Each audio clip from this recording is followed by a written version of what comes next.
Mesdames et messieurs, c'est encore un plaisir de nous retrouver sur Z Analyse. Pour le nouveau, abonnez-vous, aimez et partagez la vidéo.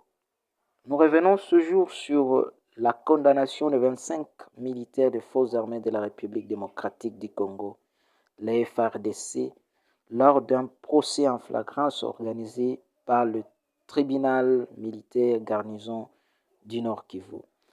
En effet, selon le journal Actualité.cd, paru ce 4 juillet 2024, 25 militaires des FARDC ont été condamnés ce mercredi 3 juillet à la peine de mort lors d'un procès en flagrance organisé par le tribunal militaire garnison du Nord Kivu dans le village de Alimbongo en territoire de Lubero, une région où se poursuivaient encore les combats entre l'armée régulière et les rebelles du M23. Selon le même journal, la justice reproche à ces militaires d'avoir fui les combats qui se déroulaient depuis le week-end antérieur dans les villages de Kasege et Matembe sur la route Butembo-Kanyabayonga. Elle leur reproche aussi de dissipation de munitions de guerre, pillage et violation de consignes. Par contre, poursuit le même journal, un officier au grade de capitaine a été reconnu coupable de vol et condamné à 10 ans de servitude pénale. 4 épouses des militaires qui comparaissaient dans le même procès ont été acquittées faute de preuves. Mais alors, qu'est-ce qui s'est passé au site de Lubero? Qu'est-ce qui s'est passé dans les villages de Kasegi et Matembe sur la route Butembo-Kanyabayonga le week-end antérieur? Depuis le 28 juin, vendredi 28 juin 2024, l'armée congolaise fait face à une progression importante des rebelles du M23 qui, par ailleurs, ont réussi à entrer dans le territoire de Lubero.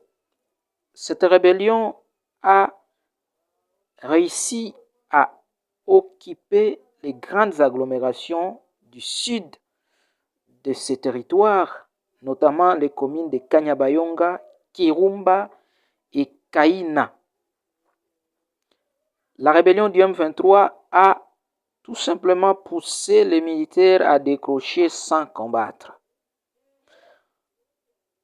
Souvenez-vous que ces agglomérations sont tellement importantes, à la fois en termes humains, parce qu'elles regorgent un nombre important d'habitants, mais aussi sur le plan économique.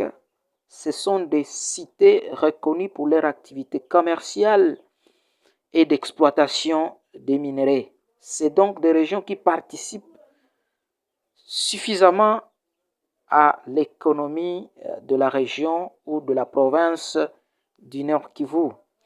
Rappelez-vous aussi de cette cité de Kanyabayonga qui a toujours été considérée comme un verrou des forces armées de la République démocratique du Congo. Cette cité est importante sur le plan stratégique parce que elle se situe sur la route qui mène vers Butembo. Et quand vous êtes sur Butembo, vous avez l'accès sur la ville de Beni et toute sa région. Alors revenons un peu en arrière sur ce qui s'est passé selon les sources locales contactées. En effet, devant les forces de l'ennemi, les militaires de FARDC, se retrouvant dans une difficulté logistique, ont décidé de prendre le large. Dans cette fuite, ils ont abandonné des matériels, des munitions et des armes dans les mains des rebelles. Au cours de cette même fuite, certains militaires ont procédé au pillage et au vol des biens de paisibles citoyens. C'est ce qui a motivé d'ailleurs l'organisation de ce procès en flagrance et qui a abouti à la condamnation de 25 militaires à la peine de mort et d'un capitaine à 10 ans de servitude pénale pour vol. Nous parlions de la cité de Kanyabayonga qui se retrouve sur la route qui va vers la ville de Butembo et la ville de Beni. C'est donc une place stratégique qui a toujours été protégée par les forces armées de la République démocratique du Congo et qui malheureusement a été gagnée par les rebelles du M23 soutenus par l'armée rwandaise. La ville de Kanyabayonga, pourquoi les militaires de la rébellion du M23, eux qui giraient,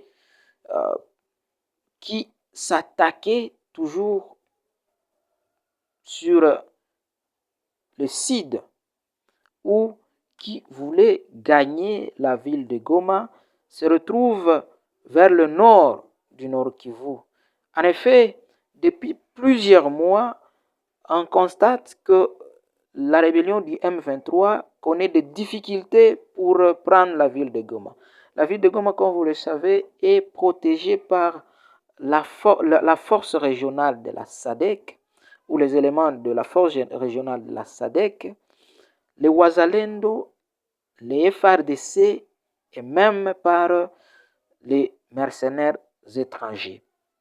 C'est devenu donc difficile pour les M23 de conquérir cet espace au vu de toutes ces ressources qui les protègent. Pour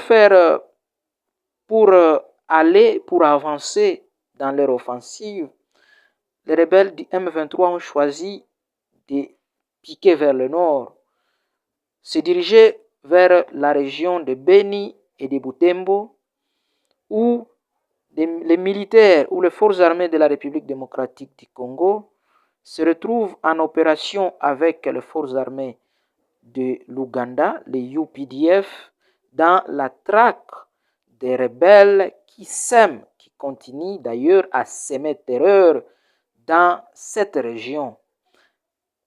Rappelez-vous que ça va faire 4 ans, jour pour jour, que les FRDC ou les régions, les provinces du Nord Kivu et celles de l'Ituri sont sous état de siège. Mais les résultats de cette mesure restent encore très mitigés parce que les crimes de sang continuent à s'y commettre en quantité industrielle.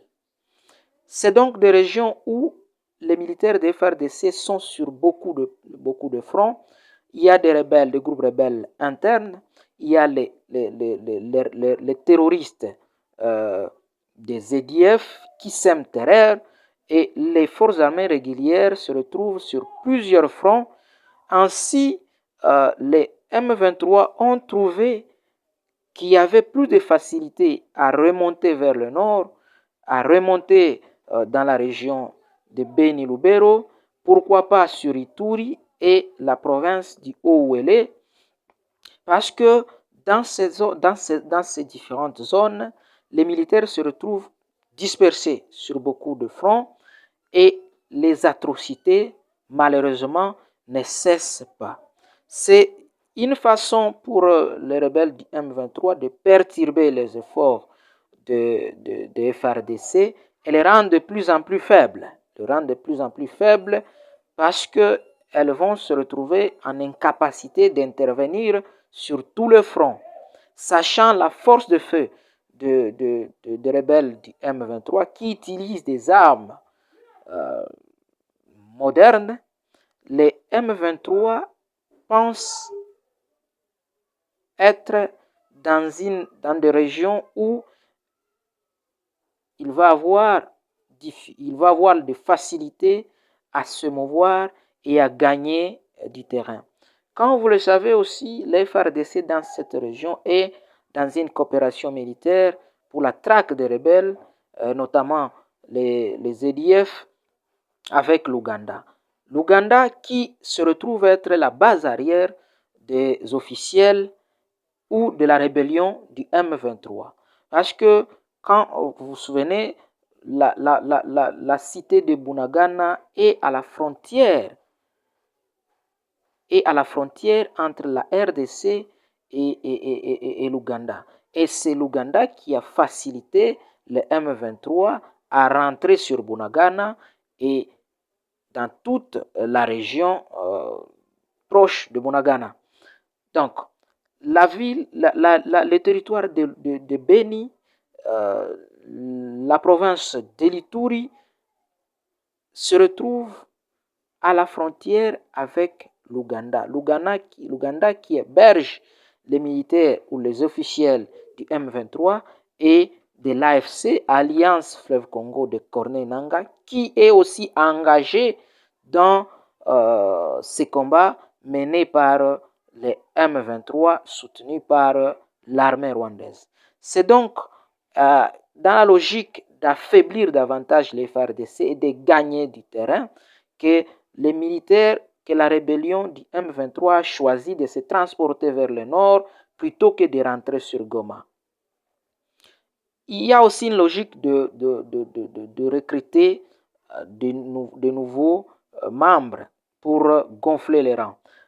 Vous souvenez, et vous pouvez le remarquer, que le M23 a connu beaucoup de difficultés dernièrement pour relancer ses activités dans la région, faute de ressources humaines.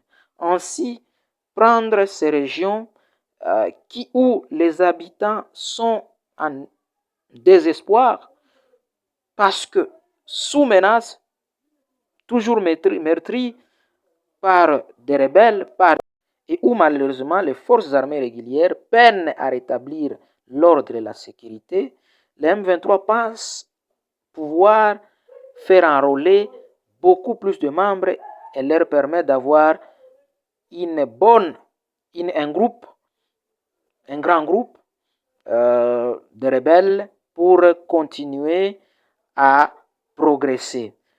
Rappelez-vous aussi que la province de l'Ituri est voisine de celle du Haut-Uélé et cette province est celle d'origine de M. Corneille Nangaa qui se retrouve ainsi président de l'AFC qui est en alliance armée avec les M23 et l'armée rwandaise. C'est donc dans ces deux logiques, affaiblir davantage l'armée, disperser les forces et recruter pour gonfler les rangs et continuer les opérations dans lesquelles la rébellion du M23 s'est engagée depuis maintenant plusieurs années et où les militaires de FARDC peinent à rétablir l'ordre, rétablir l'intégrité du territoire national. Entre-temps,